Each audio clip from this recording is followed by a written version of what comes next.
प्यारे भक्तों, उपवास अर्थात व्रत, जब हम कोई व्रत उपवास करते हैं तो उसमें हमें कुछ नियमों का पालन करना पड़ता है जिससे हमारा व्रत उपवास निर्विघ्नतापूर्वक संपन्न हो जाए। वे नियम कौन कौन से हैं, कौन कौन से नियमों का पालन करना चाहिए व्रत उपवास के समय, आज के इस वीडियो में हम इन सब बातों पर संपूर्ण चर्चा करेंगे। आप लोग वीडियो को पूरा अवश्य श्रवण कीजिएगा और वीडियो पसंद आए तो हमारे यूट्यूब चैनल श्री सीताराम सेवा पथ को जरूर सब्सक्राइब कीजिएगा। प्यारे भक्तों नमस्कार, मैं हूं पंडित श्री विवेकानंद शास्त्री जी। आप सभी का हमारे यूट्यूब चैनल श्री सीताराम सेवा पथ में हार्दिक स्वागत, अभिनंदन, वंदन। प्यारे भक्तों, तो चलिए प्रारंभ करते हैं। व्रत उपवास में वे कौन से नियम हैं जिनका पालन करना चाहिए, क्या हम करते हैं जिससे हमारा व्रत खंडित हो जाता है, किन चीज़ों किन अपराधों से बचना चाहिए, इन सब विषय पर चर्चा करते हैं। प्यारे भक्तों, शास्त्रों में कहा गया है कि अनेक बार जल पीने से आप व्रत करते हैं तो बोला गया है व्रत उपवास। व्रत मतलब संकल्प। पहले तो संकल्प लीजिए, हे प्रभु जी हम आपकी शरण में हैं, हे नाथ मैं आपको भूलूं नहीं, मेरी जिह्वा पे आपका नाम आता रहे। और जिस दिन आप व्रत हैं उस दिन आपको प्रातःकाल ब्रह्म मुहूर्त में उठ करके स्नान आदि से निवृत्त होकर के शुद्ध वस्त्र पहन करके भगवान की शरणागति स्वीकार करनी चाहिए और भगवान नाम का उच्चारण करते हुए उस दिन पूजा पाठ यथाशक्ति भगवान नाम का जप कीर्तन करना चाहिए। ये सब करने के पश्चात माता पिता गुरु गोविंद को प्रणाम कीजिए, गौ माता की सेवा अवश्य करें उस दिन।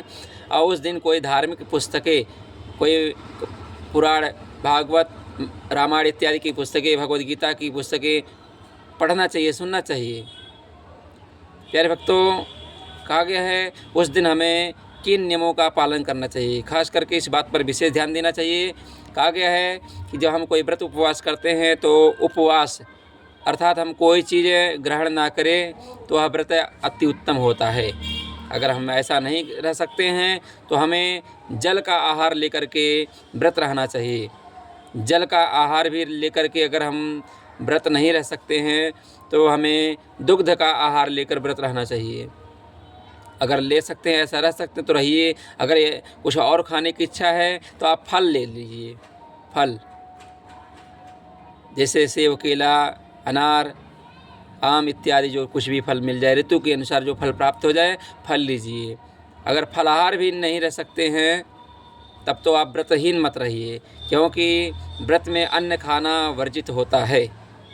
प्यारे भक्तों, अल्प आहार लेना चाहिए। कुछ फलाहार भी लीजिए तो अल्प फलाहार लीजिए, ज़्यादा फलाहार नहीं। और कहा गया है बार बार आप जिस दिन व्रत है, उपवास है, उस दिन बार बार यदि आप पानी पीते हैं, जल पीते हैं तो आपका व्रत खंडित हो जाता है, 1 बार से 2 बार। और कहा गया है प्यारे भक्तों, उस दिन पान खाने से, यदि आप पान खाते हैं, तांबुल, उसे पान का नियम जहाँ खाने की बात आती है वहाँ पान के पत्ते की बात आती है, उस दिन पान भी नहीं खाना चाहिए। पान खाने से व्रत खंडित हो जाता है। और प्यारे भक्तों, कहा गया दिन में सोने से, आप व्रत रहते हैं तो आपको सोना नहीं चाहिए। दिन भर भगवान नाम का कीर्तन, भगवान नाम का स्मरण, और उस दिन इन सब बातों को विशेष ध्यान रखना है कि आपके मुख से अशब्द भाषण ना निकले, आपके मुख से क्रोध ना, अपशब्द ना निकले। आप क्रोध पर उस दिन नियंत्रण रखें। आपको झूठ नहीं बोलना है, आपको चोरी नहीं करना है, आपको किसी की निंदा नहीं करनी है, आपको किसी की चुगली नहीं करनी है। इन सब बातों से व्रत खंडित हो जाता है और व्रत का फल आपको प्राप्त नहीं हो पाता है। और प्यारे भक्तों, कहा गया और मैथुन क्रिया, स्त्री संग नहीं करना चाहिए उस दिन। और कहा गया है यह सब अगर आप करते हैं तो आपका व्रत दूषित हो जाता है। प्यारे भक्तों, यह बात अग्नि पुराण में लिखा गया है, प्रमाण मिलता है।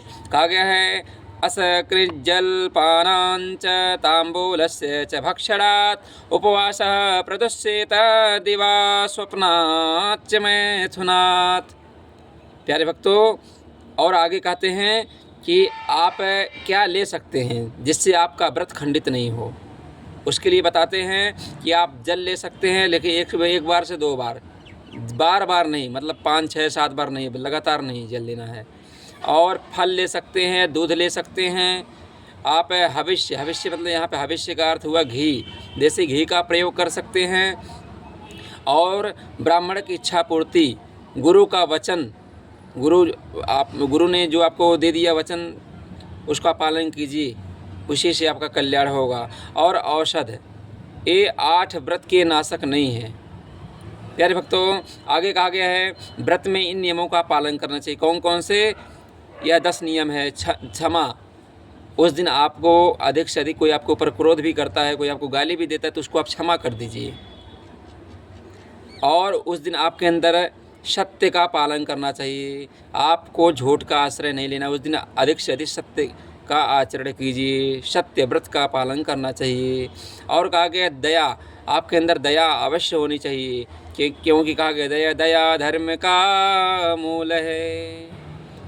तो प्यारे भक्तों, और दान, उस दिन दान कुछ न कुछ अवश्य करना चाहिए। जिस दिन आप व्रत उपवास रहते हैं उस दिन आप गौ माता को कुछ चारा खिला दीजिए, रोटी खिला दीजिए, कबूतरों के, चिड़ियों के लिए कुछ दाने डाल दीजिए, और यथाशक्ति गरीबों में कुछ बांट दीजिए, या गौ ब्राह्मण की सेवा कर दीजिए। ये सब दान कुछ न कुछ करना चाहिए।